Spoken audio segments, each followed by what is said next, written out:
যুক্তরাষ্ট্রের সঙ্গে উত্তেজনার মধ্যেই প্রথমবারের মতো সমুদ্র ভিত্তিক দূরপাল্লার আকাশ প্রতিরক্ষা ক্ষেপণাস্ত্র সায়াদ 3G ছুড়েছে ইরান। বৃহৎ সামরিক মহড়ার অংশ হিসেবে এই ক্ষেপণাস্ত্রটি উৎক্ষেপণ করে দেশটি। ইরানের IRGCর নৌবাহিনী পরিচালিত হরমুজ প্রণালীর স্মার্ট কন্ট্রোল শীর্ষক নৌ মহড়ার সময় যুদ্ধ জাহাজ শহীদ সায়াদ সিরাজি থেকে ক্ষেপণাস্ত্রটি উৎক্ষেপণ করা হয়। এটি স্থলভিত্তিক সায়াদ 3 আকাশ প্রতিরক্ষা ব্যবস্থার নৌ সংস্করণ, যা এই প্রথমবারের মতো সমুদ্রে কার্যকরভাবে ব্যবহার করা হলো। শনিবার বার্তা সংস্থা আনাদোলু এজেন্সির এক প্রতিবেদনে এই তথ্য জানানো হয়েছে। প্রতিবেদনে বলা হয়, IRGCর নৌবাহিনী ক্ষেপণাস্ত্রটি উৎক্ষেপণের ভিডিও ফুটেজ প্রকাশ করেছে। সায়াদ 3G ক্ষেপণাস্ত্রটি সোজাসুজি উৎক্ষেপণযোগ্য এবং এর কার্যকর দূরপাল্লা প্রায় 150 কিলোমিটার।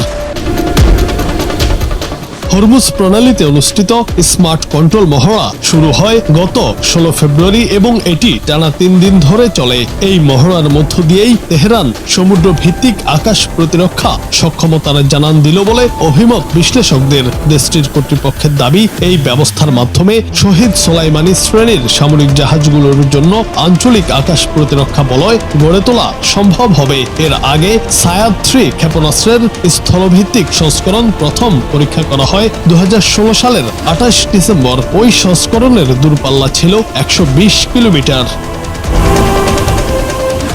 জুনায়েদ আহমেদ, বাংলা টিভি।